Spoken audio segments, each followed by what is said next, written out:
Selection committee में तमाम अरकान के बोर्ड की यकसा हैसियत थी। अरकान ने एक टीम की हैसियत से सिलेक्शन की। वहाब रियाज का ओहदे से हटाए जाने पर रद्द-ए-अमल लिखा, कहने को बहुत कुछ है लेकिन ब्लेम गेम का हिस्सा नहीं बनना चाहता। पीसीबी के साथ बतौर सिलेक्शन कमेटी रुकन मेरा सफर खत्म हुआ। IMF से निजात के लिए कड़वे फैसले करना पड़ेंगे, वजीर आजम ने खबरदार कर दिया। काबीना इजलास से खिताब में कहा, कराची पोर्ट पर 1200 अरब की चोरी हो रही है। मुल्क में बिजली के लाले पड़े हैं और चोरी जारी है। ये सब होता रहे और हम बैठे रहें, इस तरह काम नहीं होगा। कहा, सब कमर कस लें, पाकिस्तान के मसाइल हल करने हैं, टाइम बर्बाद करने की इजाजत नहीं दूंगा।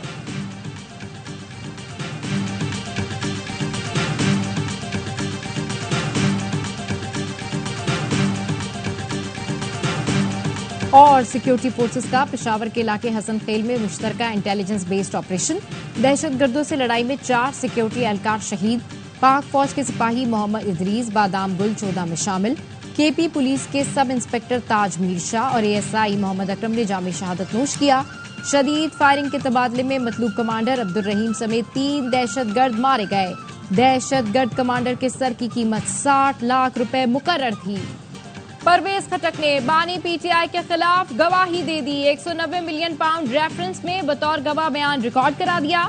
कहा, शहजाद अकबर ने काबीना को बताया प्रॉपर्टी टाइकून की बाहर भिजवाई रकम बरतानिया में पकड़ी गई जो पाकिस्तान को वापस की जाएगी। मामला काबीना के एजेंडे पर नहीं था। एडिशनल एजेंडे पर मुझ समेत दीगर अरकान ने एतराज किया। रकम के हवाले से कागजात बंद लिफाफे में पेश किए गए। अदालत में परवेज खटक के बयान के दौरान बानी PTI मुस्कुराते रहे। अली मोहम्मद खान ने कहा, परवेज खटक के बानी PTI के खिलाफ गवाही देने पर दुख हुआ। बानी PTI ने परवेज खटक को इज्जत दी, वजीर आला बनाया। अली अमीन गंडापुर ने भी धमकी दी थी कि परवेज खटक ने बानी के खिलाफ बयान दिया तो उन्हें सूबे में नहीं रहने देंगे।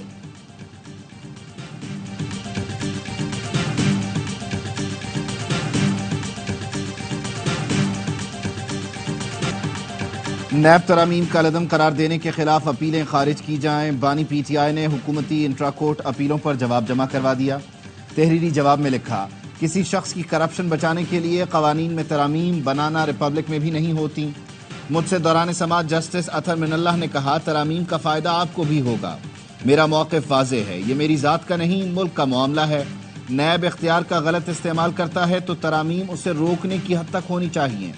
मेरे खिलाफ तोशाखाना केस इख्तियार के गलत इस्तेमाल की मिसाल है। माजी में करप्शन करने वालों ने कवानीन और पार्लियामेंट को ढाल बनाया। सुप्रीम कोर्ट को हक़ाइक़ के सामने आंखें बंद नहीं करनी चाहिए।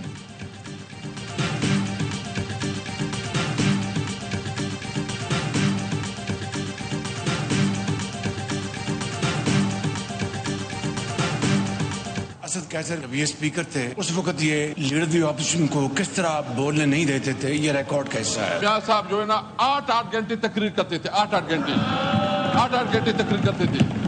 2-2 दिन तकरीर होती थी और फिर लड़ाई होती थी। ख्वाजा आसफ साहब अपना घंटे तकरीर करता था, शायद खाकाना अपना घंटे में तकरीर करता था। असद कैसर हमें बोलने नहीं देते थे। वजीर आजम का कौमी असम्बली में साबिक स्पीकर से शिकवा। कहा, माजी में जो कुछ हुआ रिकॉर्ड का हिस्सा है। कहा, गंदुम की बरामद का कोई फैसला नहीं हुआ। इनके जमाने में गंदुम एक्सपोर्ट की गई, अरबों खरबों खा गए। वजीर आजम के बयान पर कौमी असम्बली में अपोजिशन की नारेबाजी। असद कैसर ने जवाब दिया, शहबाज शरीफ 8-8 घंटे तकरीर करते थे, 2-2 दिन बोलते थे। ख्वाजा आसिफ और शाहिद खाकान घंटों लड़ते थे। असद कैसर की बात पर वजीर आजम समेत नून लीगी अरकान हंस पड़े। कहा, अब तो पार्लियामेंट में भी सेंसरशिप चल रही है। अपोजिशन लीडर के घर छापा मारा गया, स्पीकर को इतला तक नहीं दी गई। ख्वाजा आसिफ बोले, गुज़िश्ता रोज पुलिस अपोजिशन लीडर के घर गई, स्पीकर ने मुदाखलत की, हम कैद थे। असद कैसर ने एक बार भी प्रोटेक्शन ऑर्डर जारी नहीं किया। पार्लियामेंट की सबसे ज्यादा तौहीन PTI दौर में की गई। इन्होंने जो रिवायत कायम की, इन्हें याद करके ये ऐवान शर्मिंदा होता है।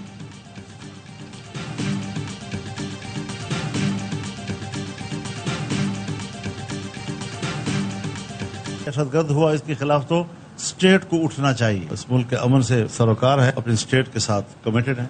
हमने हल्फ उठाए हैं पार्लियामेंट के अंदर, बार बार हल्फ उठाए हैं, इसी आइन के हल्फ उठाए हैं। हम अपने हल्फ पर कायम हैं। कोई बंदूक लेकर उठे तो रियासत को उठना चाहिए। मुल्क में अमन हमारे लिए ज्यादा जरूरी है। हम रियासत के साथ खड़े हैं। पार्लियामान में हल्फ भी इसी बात का उठाया है। सियासी जद्दोजहद कानून के दायरे कार के अंदर कर रहे हैं। मौलाना फजल रहमान की प्रेस कॉन्फ्रेंस, कहा पार्लियामान और जमहूरियत की बात करते हैं, इसलिए जेरे अताब हैं। हमारी तरजीहात गलत हैं, इन्हें दुरुस्त करना होगा। मौलाना फजल रहमान और पीटीआई रहनुमाओं की गैर रस्मी मुलाकातों की अंदरूनी कहानी सामने आ गई। जराए का कहना है मौलाना फजल रहमान ने पीटीआई को असेंबलियों से इस्तीफे की तजवीज दी, जिसको पीटीआई रहनुमाओं ने मुस्तरद कर दिया। कहा पहले भी असेंबलियों से बाहर आकर गलती कर चुके, पार्लियामेंट में रहकर फिर भी थोड़ा बहुत बोल लेते थे। आइंदा हफ्ते पीटीआई वफ़द की मौलाना फजल रहमान से इत्तेहाद पर फैसलाकुन मुलाकात का इम्कान।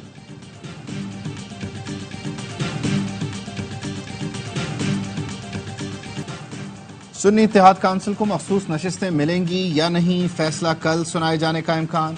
मखसूस नशिस्तों के केस से मुताल्लिक चीफ जस्टिस काजी फाइज ईसा की सरबराही में सुप्रीम कोर्ट का फुल कोर्ट इजलास, फैसले पर मुशावरत की गई। सुप्रीम कोर्ट ने गुज़िश्ता रोज फैसला महफूज किया था।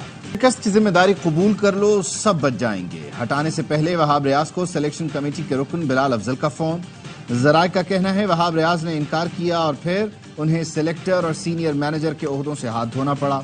वहाब ने ट्वीट में कहा 7 रुकनी सिलेक्शन कमेटी की जिम्मेदारी एक शख्स पर कैसे डाली जा सकती है।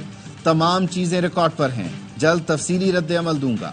साबिक कप्तान शाहिद आफरीदी का कहना है सिलेक्शन कमेटी की सर्जरी समझ नहीं आई। वहाब रियाज और अब्दुल रज़ाक के अलावा और भी अरकान थे, सिर्फ इन दोनों को क्यों फारिग किया गया। साबिक कप्तान ने बाबर आजम को फिर चांस न देने का भी मशवरा दिया। कहा अब जो भी कप्तान आए उसे पूरा मौका मिलना चाहिए। वजारत तवानाई के हुक्काम ओवर बिलिंग के जिम्मेदार करार। FIA समेत तहकीकाती इदारों ने ओवर बिलिंग पर रिपोर्ट मुकम्मल कर ली। जिम्मेदारों के खिलाफ कार्रवाई की सिफारिश। बिजली के बुनियादी टैरिफ में 7 रुपए 12 पैसे इजाफे की दरखास्त पर नेपरा ने फैसला महफूज कर लिया। 201 से 300 यूनिट तक का टैरिफ 34 रुपए 26 पैसे तक पहुंच जाएगा। माहाना 200 यूनिट तक बिजली के सारिफीन को 3 माह तक इस्तिस्ना होगा।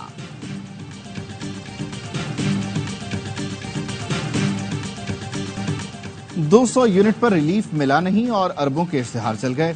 सोलर पैनल भी नून लीग का धंधा है, ये इनकी पुरानी आदत है। हाफिज नईमुर रहमान का लेस्को ऑफिस इजरा के बाहर एहतजाज से खिताब। कहा शहबाज शरीफ ने ऐलान किया था 200 यूनिट वालों के बिल किस्तों पर कर देंगे। IMF के कहने पर अपने ही ऐलान पर अमल नहीं किया। जमात इस्लामी ने बिजली के बिल पर स्लैब सिस्टम खत्म करने का मुतालबा कर दिया। हाफिज नईमुर रहमान ने कहा बिजली पर मुख्तलिफ किस्म के टैक्स खत्म किए जाएं। कैपेसिटी चार्जेस के नाम पर जो बिजली बनी नहीं उसकी कीमत की वसूली को बंद करना होगा। फीसद का जो इजाफा है वो हमारा हक है। अगर कमीशन कराची ने या दीगर इंतजामिया ने हमसे बातचीत न की तो हम एहतजाज पे जाएंगे। कीमतों में इजाफा जरूर होगा। अभी तो 15 दिन पहले रेट बढ़ा है, अभी आप 300 रुपए मांग रहे हैं। ऐसा कुछ भी नहीं है। किस चीज पर टैक्स लगा है? हम खुद फार्मर हैं। कराची में दूध फरोशों के ग्रुप की ब्लैकमेलिंग, दूसरे ग्रुप ने भांडा फोड़ दिया। डेयरी एंड कैटल एसोसिएशन के सदर शाकिर उमर ने दावा किया कि नए टैक्स और चारा महंगा होने से पैदावारी लागत बढ़ गई। दूध के निर्ख 80 रुपए लीटर बढ़ाना पड़ेंगे। दूध की कीमत 300 रुपए लीटर ना हुई तो एहतजाज करेंगे। दूध होलसेलर्स की दूसरी तंजीम डेयरी फार्मर्स एसोसिएशन के तर्जुमान शब्बीर डार ने कहा इजाफी टैक्स लगे ना लगे, चारा महंगा हुआ। दूध की कीमतें अभी कुछ दिन पहले ही बढ़ाई गई हैं। हम दूध 220 रुपए लीटर ही बेचेंगे।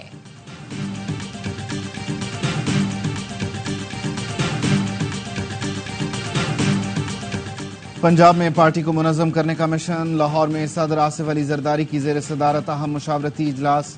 साबिक़ वज़ीर आज़म राजा परवेज़ अशरफ, कमर ज़मान कायरा, नैयर हुसैन बुखारी, गवर्नर पंजाब सरदार सलीम हैदर समेत अहम रहनुमाओं की बिलावल हाउस आमद।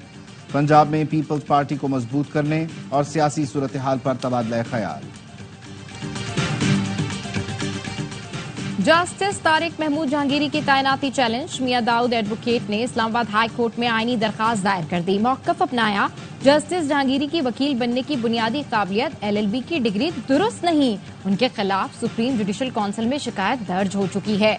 सुप्रीम जुडिशल काउंसिल किसी जज की जाती हैसियत में इंक्वायरी कर सकती है।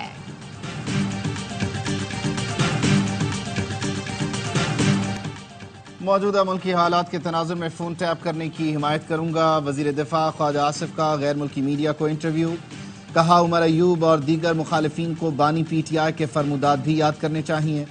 बानी PTI ने कहा था उनके फोन टैप होते हैं और जरूर टैप होने चाहिए।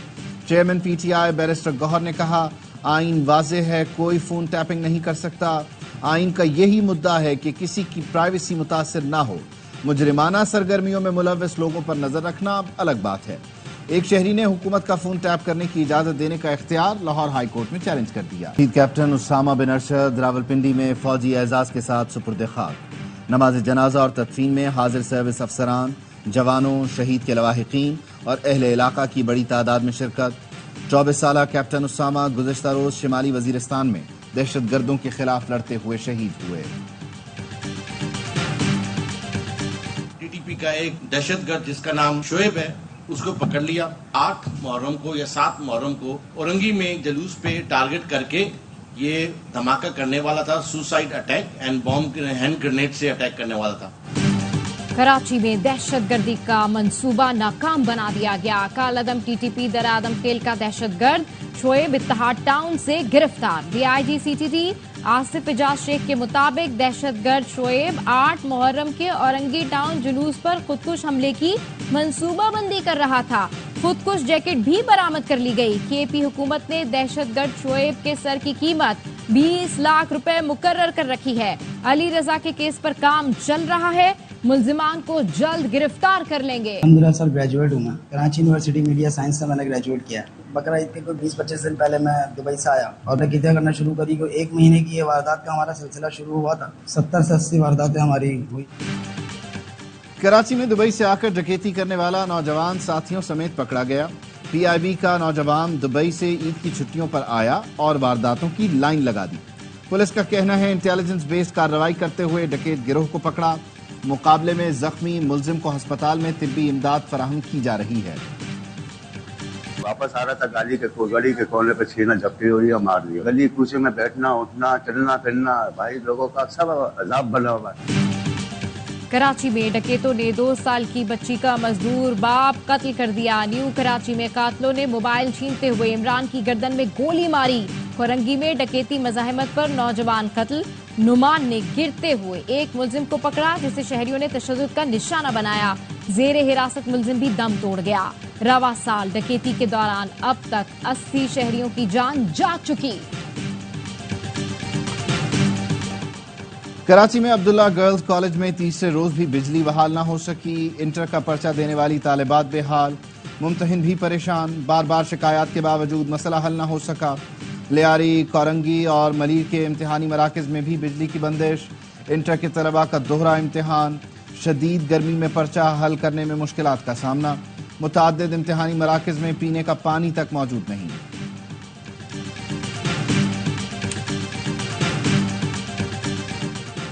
वज़ीर-ए-आला पंजाब का टेक्सला और सुंदर लेबर कॉलोनियों में मजदूरों के लिए 1224 फ्लैट्स का ऐलान। 6 अरब रुपए के वाजिबुल अदा डेथ और मैरिज ग्रांट्स अदा करने का हुक्म। गारमेंट सिटी में खवातीन वर्कर्स के लिए 2 हॉस्टल बनाने की भी मंजूरी। शेखुपुरा में 704 खवातीन को मुफ्त रिहाइश फराहम की जाएगी। मरियम नवाज कहती हैं हर मजदूर के हुकूक का तहफ़्फ़ुज़ हमारी जिम्मेदारी है। वज़ीर-ए-आला पंजाब के अहकामात पर पिंक बटन की बहाली का सिलसिला जारी। सेफ सिटीज अथॉरिटी ने लाहौर में 122 मुकामात पर पैनिक बटन फाल कर दिए।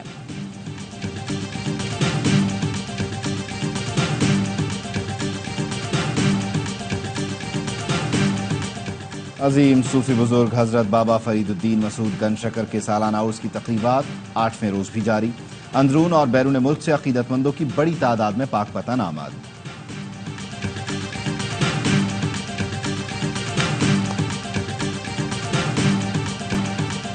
फलस्तीनियों का कत्लेआम जारी। खान यूनिस में सहूनी फौज ने वहशियाना बमबारी से स्कूल को खून में नहला दिया। 30 फलस्तीनी शहीद, मुतादिद जख्मी हो गए। शुमाली गजा में 3 अस्पतालों को इजरायली फोर्सेज ने जबरदस्ती बंद करा दिया। सैकड़ों जख्मी फलस्तीनी इलाज से महरूम। रफा की खैमा बस्ती पर भी बम बरसाए जा रहे हैं। 24 घंटों में मजीद 52 फलस्तीनी शहीद, 210 जख्मी हो गए। शहीद फलस्तीनियों की मजमूई तादाद 38,295 हो गई। 88,250 के करीब जख्मी हैं। दाइश के साबिक सरबरा अबू बकर अल बगदादी की अहलिया आसमा को सजाए मौत सुना दी गई। बगदाद की फौजदारी अदालत ने इंतहा पसंद तंजीम दाइश के साथ काम करने और खवातीन को घर में नजरबंद रखने के जुर्म में सजाए मौत सुनाई। आसमा को 2018 में तुर्की में हिरासत में लेने के बाद इराक वापस लाया गया। पाक अमरीका इन्फेंट्री राइफल कंपनी मशकें खत्म हो गईं। दोनों मुल्कों के दरमियान अपनी नौयत की इंसदाद दहशतगर्दी के हवाले से ये पहली मशकें थी। ISPR का कहना है इख्तितामी तकरीब में जवानों ने अपनी सलाहियत का भरपूर मुजाहिरा किया।